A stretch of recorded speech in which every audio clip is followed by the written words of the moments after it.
السلام عليكم، مساء الخير عليكم وصحة رمضانكم.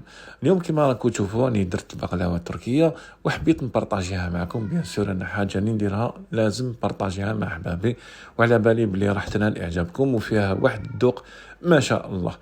صدقوني بنا تحا ولا اروع. وقبل كل شيء بيان سور الناس رايحين يشوفونا جدد ثانيك نقولوا لهم بلي ما تنساوش تابونيو على القناه، تتفاعلوا بزاف على القناه واني داير بزاف حوايج ملح. تفاعلوا مع هذه الوصفات وثانيك تضغطوا على زر الجرس بيان سور هكذا باش تشوفوا الوصفات تاعي من الاوائل. قبل ما نبداو نصلوا على الحبيب مصطفى ونروحوا نشوفوا الوصفه واش فيها.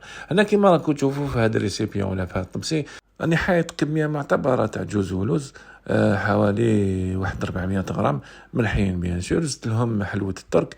هاد الحلوه الترك بزاف بزاف بنينه، لازم نديروا فاني ما نديروش اللي فيها يعني المكسرات، ديروها ساب باش تجيكم بزاف بنينه. وزدت لهم هاد المغرفه ولا زوج مغارف تاع كريمه البندق، ولا كيما حبيتوا تقولوا لا كريم طارتيني تاع نوازات.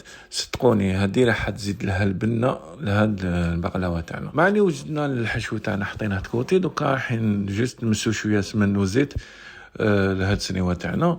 سنيوه راح ندير 40 30 باش تجيني سواسوا، يعني الحبه حتجيني مكسله سواسوا على حساب سنيوه.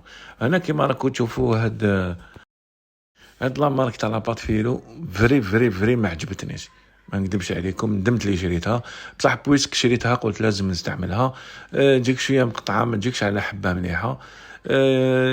هاكدا كيما راكم تشوفوا جوست النص برك اللي شغل جايه من صوفه شغل على زوج هكذا، ما عجبتنيش بزاف. المهم ما تخمم يعني رايي انا ما تشروش هاد النوعيه. اون بليس دو سا لا دات بيرامبسيون تاعها راهي بعيده بزاف، مانيش فاهم كيفاش ما نجحتليش وبزاف رهيفه تمتم تتقطع تمتم، يعني جبدها غير شويه تتحل. عيانه ما نكذبش عليكم ما عجبتنيش. المهم ننصحكم ما تشروهاش. انا كيما راكم تشوفوا درت 3 فايات، شاك فايه هكذا لازم تمشوا لها سمن وزيت قلنا، ومن بعد داك تحطوا الحش تاعكم وتدوروا وتخدموا الحبه تاعكم تجيكم سواس. يعني قطعت لها جوست شويه برك هكذا في الكوتي باش تجيني سواس سنيوه. دونك سني واحد تمدلك 8 حبات. دونك انا ما نكذبش عليكم يعني واش الشابه كامل راح زدت شريت يعني 2 باكيات ماشي وحده. دونك خساره في خساره. المهم ما عنيناش، هذه يعني تجربه باذن الله. هاد لامارك ما نزيدش نستعملها انايا. نقول لكم باللي لا دات بيرومبسيون تاعها بعيده باش تموت، يعني مازال بيتاتر بالك وفي وقت جاب لي ربي 8 موا باش تموت. نو ماشي مليحه سي غراف. المهم ما عليناش.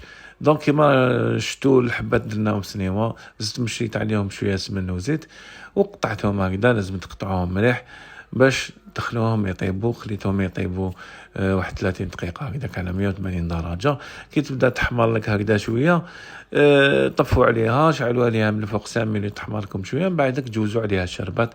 دونك الشربات انا ما درتش عليها يعني ما صورتهاش، بصح نقول لكم واش ديروا 2 كيسان ماء وكاس سكر. يعني ديروا كاس سكر زائد ربع كاس زائد ربع كاس تاع سكر.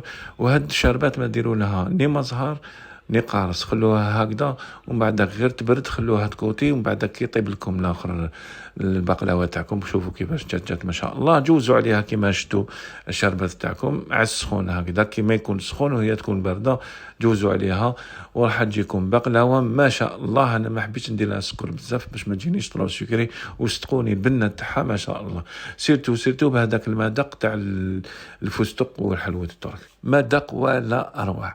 هنا كيما راكم تشوفوني قص فيها مع اللي خليتها البوزات يعني مصبح حتى العشيه، باسكو انا درتها جوايا 2 3 هكذاك تاع العشيه مور الظهر. دونك هنا مع السهره راني قسمتها وصدقوني بزاف هبال هاد البقلاوه التركيه. ماذا بيا تجربوها ان شاء الله. خوتي هنا لحقنا نهايه هذا الفيديو، ماذا بكم تبارطاجيوها مع احبابكم وما تنساوش تابعونا في كل القنوات التوعية بيان سور، وراني نحط لكم كاع الرابط تاعهم في لا ديسكريبسيون بيان سور باذن الله. هكذا الحباب، وما بقى لي غير نقول لكم صحه فطوركم وشهيتكم طيبه ان شاء الله، ونتلاقاو بيان سور في وصفات اخرى ان شاء الله. هكذا الحباب، سلام.